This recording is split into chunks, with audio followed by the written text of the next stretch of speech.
Você conhece a desconsideração inversa da personalidade jurídica, que é muito comum já para o direito brasileiro em casos de divórcio ou pensão alimentícia para quem tem alta renda? Se você não sabe, fica comigo até o final do vídeo, que eu vou esclarecer tudo sobre o assunto.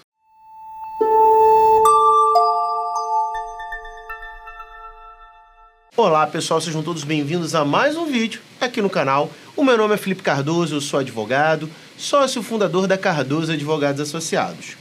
E quando a gente tem casos aqui no escritório onde a gente verifica que uma das partes, ou até mesmo ambas as partes, são pessoas bem-sucedidas financeiramente, geralmente pessoas que não têm um salário ali como um seletista, geralmente a gente fala aí de empresários, pessoas que retiram retirada dos lucros, pessoas que de fato têm um bom patrimônio, têm uma alta renda, e isso muitas vezes faz com que seja mais fácil trazer a ocultação desse patrimônio em um processo de divórcio ou de pensão alimentícia. É por isso que em muitos desses casos a gente consegue o deferimento junto ao juízo do processo da desconsideração inversa da personalidade jurídica desse empresário, dessa empresária. A primeira coisa que a gente tem que trazer aqui para vocês é o que significa a desconsideração da personalidade jurídica, muito conhecida e muito utilizada em ações trabalhistas. Quando a gente tem um sócio de uma empresa e o patrimônio dele meio que se confunde com o patrimônio da empresa, como, por exemplo, o carro que ele usa dentro da esfera pessoal da vida dele é o carro que está no nome da empresa, a conta que ele usa para pagar uma despesa própria dele é a conta da empresa, a gente tem a possibilidade de desconsiderar a personalidade jurídica para se atingir o patrimônio do sócio. Muitas pessoas que têm empresas onde tem ali uma quantidade X de funcionários podem tentar utilizar do próprio CPF dela para ocultar ali o patrimônio da empresa. E aí muitas vezes você tem um processo trabalhista que foi julgado procedente e aí você vê que na conta da empresa não tem saldo bancário, né? Ou então quando tem um saldo bancário, esse saldo bancário é utilizado para pagar uma conta pessoal do sócio. E aí que a gente tem uma confusão patrimonial, você já não sabe mais qual é o patrimônio do sócio, qual é o patrimônio da empresa. E aí a nossa legislação autoriza que você tire esse véu de proteção da pessoa jurídica para atingir o patrimônio do sócio. Se você já conseguiu compreender como funciona o procedimento de desconsideração da personalidade jurídica, a gente pode falar da desconsideração inversa da personalidade jurídica, que é quando acontece o contrário, quando a pessoa utiliza um CNPJ para proteger o patrimônio pessoal dela. E isso é muito utilizado, infelizmente, em alguns casos de divórcio de alta renda e também de pedidos de pensão alimentícia. Muitas vezes o que a gente vê, por exemplo, é uma pessoa que está se divorciando e na hora do divórcio ela fala que não tem patrimônio nenhum, mas o carro está no nome da empresa, o carro que ela utiliza bem ali para a vida pessoal dela. Então existe da mesma forma, como eu citei, num processo trabalhista, uma confusão patrimonial. Você não sabe se aquele carro pertence à empresa de fato ou se pertence ao sócio, tendo em vista que o sócio ele usufrui bastante daquele veículo como se fosse de forma pessoal. Muitas vezes o sócio tem as contas bancárias dele totalmente zeradas e quase nenhum patrimônio no nome dele. Mas na hora de pagar suas contas pessoais, ele usa o cartão da empresa, usa o saldo bancário da empresa. Então, novamente, a partir do momento em que a gente tem uma confusão patrimonial entre o que é patrimônio de uma pessoa jurídica e o patrimônio de uma pessoa física, é possível que haja essa desconsideração da personalidade jurídica, de forma tradicional ou de forma inversa, para que a gente possa atingir a pessoa jurídica, tendo em vista que existe uma confusão patrimonial do sócio ali com o patrimônio da empresa.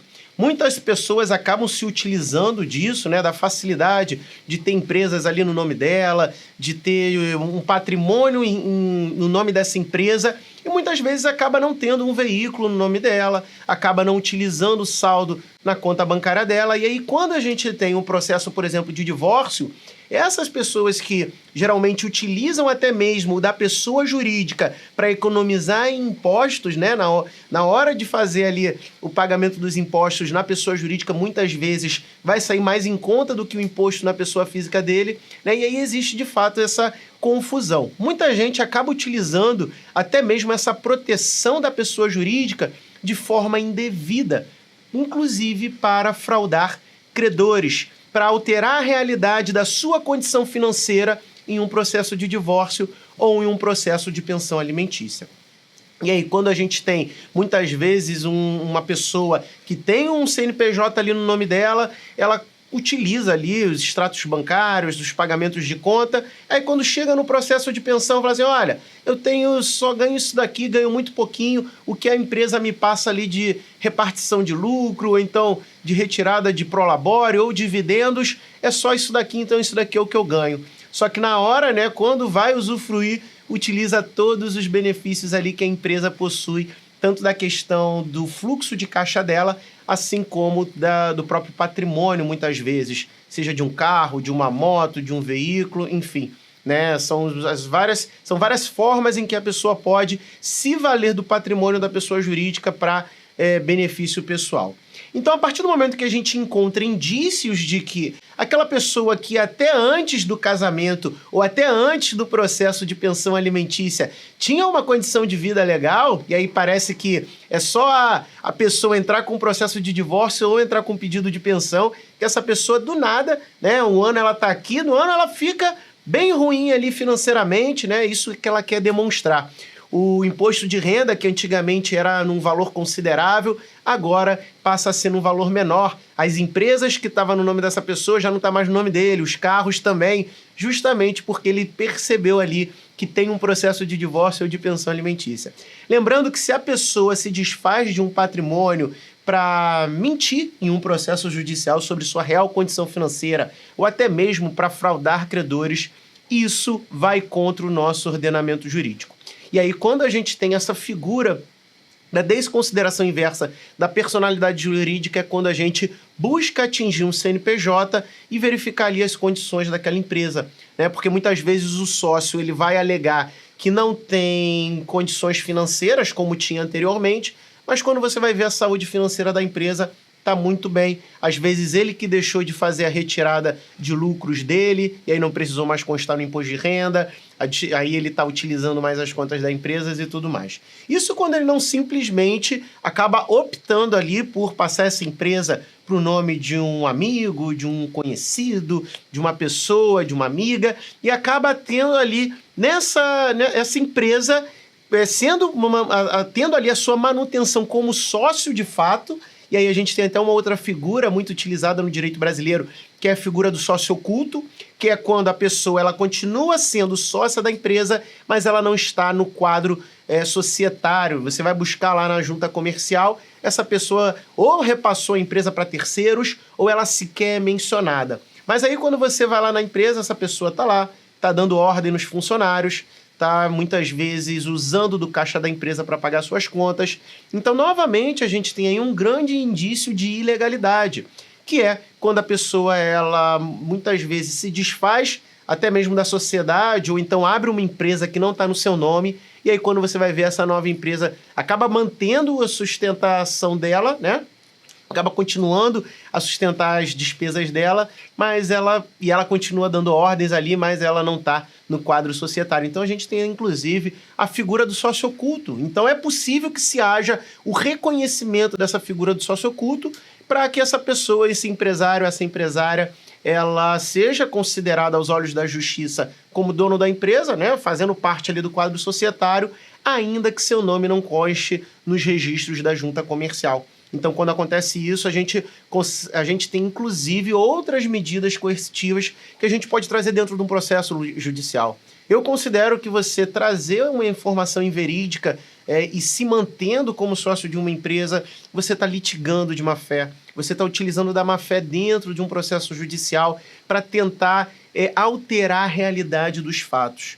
E isso é coibido pelo nosso ordenamento jurídico, é muito importante que isso seja evitado, né? Até mesmo para você trazer ali a verdade real para todas as questões judiciais, né? Infelizmente, muitas pessoas acham que é fácil, é simples, né? Fazer todo esse procedimento, se desfazer do patrimônio, que simplesmente vai chegar no processo e vai alegar que hoje não tem mais condições financeiras, sendo que muitos dos nossos juízes, principalmente aqueles das varas de família, eles já têm o conhecimento de que isso, infelizmente, é uma prática que acaba sendo corriqueira. Não deveria ser, né? Deveria ser uma prática totalmente coibida, né, pelo nosso ordenamento jurídico, mas é uma prática que, de fato, é praticada aí por muitos empresários, muitas empresárias que têm essa facilidade de se desfazer de um patrimônio, pelo menos no nome, e transferir ali para uma pessoa jurídica, transferir ali para uma outra pessoa. Então, a nossa própria justiça, tendo conhecimento disso, possibilita que a parte que precisa receber ou precisa comprovar que as condições financeiras da parte contrária, ela tem todo o direito de trazer essas questões para um processo judicial. E o juiz, entendendo todas essas questões, ele poderá fazer essa desconsideração da personalidade jurídica, trazer até mesmo uma empresa que não esteja no nome dessa pessoa, mas que existam indícios de que essa empresa possui condições, possui ainda a manutenção dessa pessoa no quadro societário, na figura do sócio oculto. Então, é muito importante a gente saber que, caso você esteja numa situação de dificuldade em comprovar um patrimônio que até outro dia a pessoa ostentava, principalmente nas redes sociais, saiba que o nosso ordenamento jurídico protege o seu pleito, protege para que você consiga comprovar judicialmente essas questões como a figura do sócio oculto, como uma pessoa que está se desfazendo do patrimônio, a pessoa que está ali fraudando contra credores, a pessoa que está ali também utilizando da proteção da pessoa jurídica para tentar transparecer que o seu CPF não tem condições financeiras para provar aquilo que a outra parte precisa no processo. Bom, pessoal, espero que esse conteúdo tenha sido de grande relevância para você. Quero aproveitar e pedir para você se inscrever no canal e acompanhar as nossas atualizações. Meu nome é Felipe Cardoso, eu sou advogado, atuo na área de Direito de Família. Vou ficando por aqui. Até a próxima. Tchau, tchau.